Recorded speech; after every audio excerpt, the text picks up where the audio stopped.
So it's time to seal this funky smell in this house so we can seal everything that's going on with them so we don't smell it no more. We bought a hoarder house, and after getting all their stuff out, we still have work to do. All right, y'all, so now we're about to get ready to vacuum up all this little trash and dust that's on the floor right now. We already picked up a bunch of the nails and like some of the bigger parts that won't fit inside of the shop vac. This is one thing that you're gonna have to keep doing over and over again, cleaning. So you got to make it easier when you're cleaning. So one product that we use is a shop vac, but on top of the shop vac, this is some of the other accessories that make it easier when we shop vacuum to keep going and not have to keep dumping out the filter.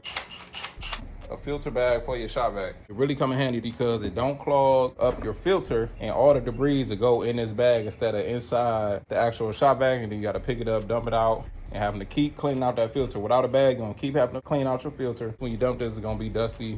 You know what I'm saying? But to be honest with you, this is the cheaper bag, and the issue we have with this bag when we actually taking it out, sometimes it rips, but it's still way better than clogging up our filter. That's one big plus. And they got different types of filters. That's like a general purpose dust filter. This here is kind of like a helper filter. It cuts the real tiny particles. So with this plus that bag, it's like you're not breathing in nothing at all. So we're gonna test it out with this yellow filter right here and see if it still filter all that dust and keep it inside that bag. We've been using this for a minute. It actually still worked, but I decided to just swap it out. So now we're about to get ready to vacuum up all this mess.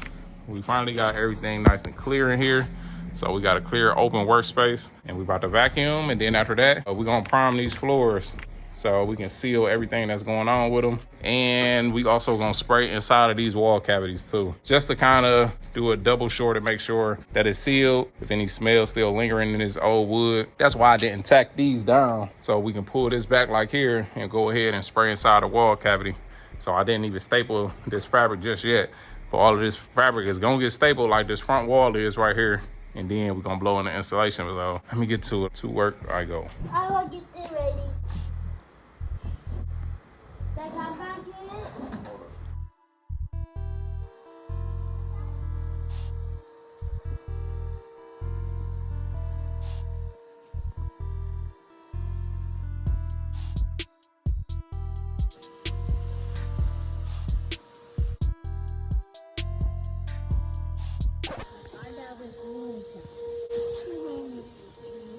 A neighborhood kid was nice enough to let him have this bike. So now Baden took a break. And they doing a bike lesson. That was so fun. So it's time to seal this funky smell in this house so we don't smell it no more. The first thing you're gonna need is a real good paint. That's a high yield paint that will cover odors, stains, all that good stuff. If it covers odors, then it's pretty much good sealer. So we went and grabbed some restoration paint. It's actually odor and stain blocking with a lot of other little things. We got a 5 gallon of that. We about to mix it up. And then we're gonna go ahead and roll it out on these floors. And we also gonna spray the wall cavities in here. So a few tools that we got to use on this job is, we always use a big wide roller. This is probably a 18-inch roller. You see it cover way more space instead of the little 9-inch one. You can cover a whole lot of space with this one and be done really, really quick, especially when it comes to the walls. Come to these walls and you by yourself, get you a wide roller and get your roll on. But we got a big wide pan right here, nice wide roller. And we got our paint. And we also got a drill to mix up the paint too. Make sure you mix it. You might want to strain it if you're gonna be putting it in the sprayer, but we're gonna be rolling it out. And guess what? We're not even using this jug right here. What we're gonna do is pour this paint directly on the floor and spread it that way because it's a less job to clean out this bucket right here.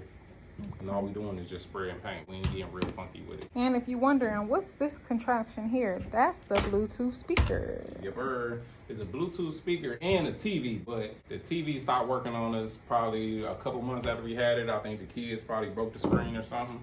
But the speakers still work. I need a louder one. If y'all want to donate to the cause, send me one. 89 Willis Street, 37295, Bedford, Ohio.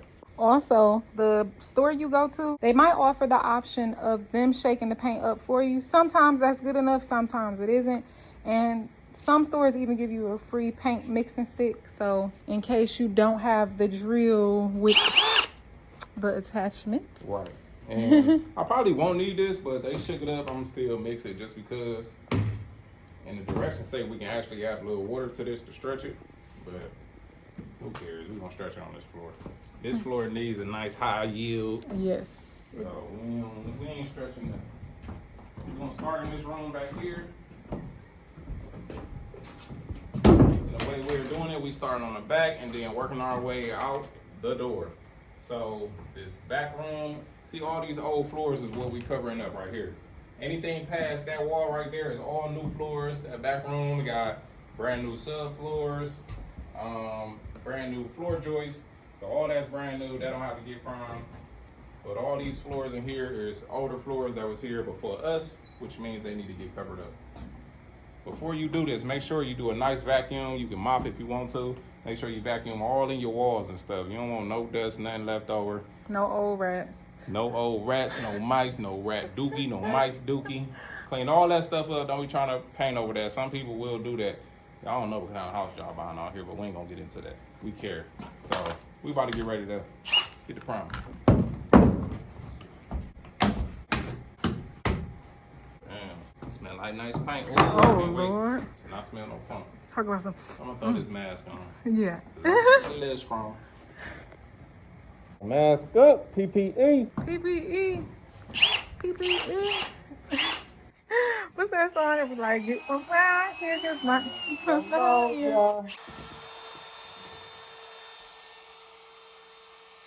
They shook it pretty good. Usually you'll see like some oil or the chemicals separating, but they shook it up, everything nice and white. I'll power. Make a little art.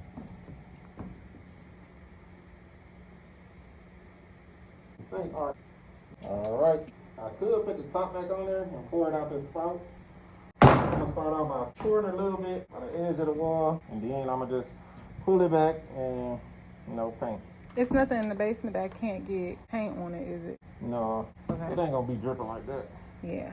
So that's even a pointer too. If you have stuff that is located under the floor, make sure that you have it covered or moved out in case it drips through like the crevices of whatever flooring you're painting over. You got holes in the floor, Yeah. so paint a drip down there, drip on your brand new saw, whatever you got down there. Right, because sometimes you could be on the second floor, third floor, Yep.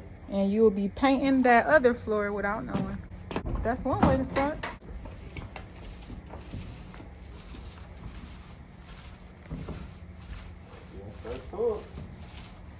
See how much this is stretched out. Right. Need to paint those too. Stuff.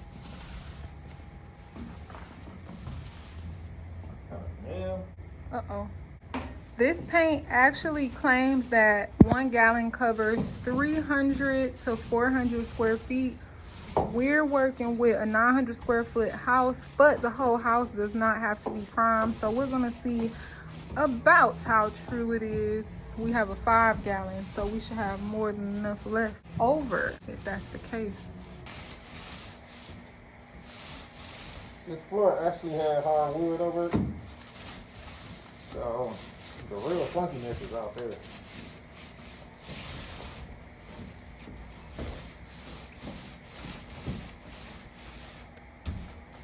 Pile of paint over here.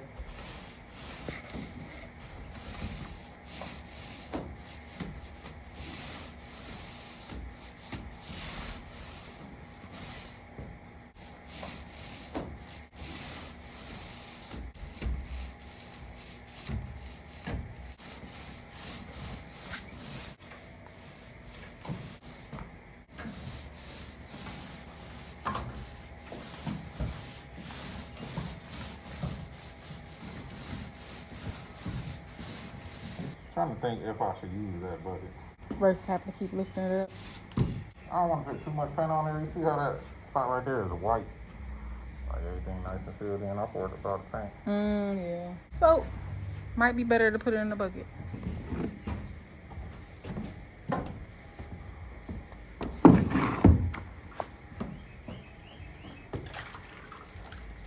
When in doubt, try it out. Yep. If it don't work, it still was a perk. now.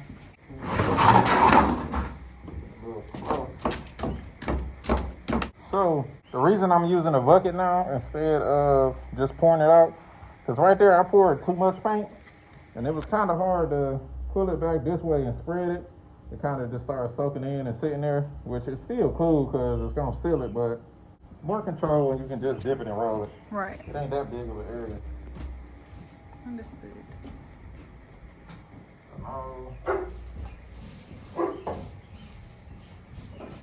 Can we skip to the good part? Type of way. Shawty say she love me, and that's just straight.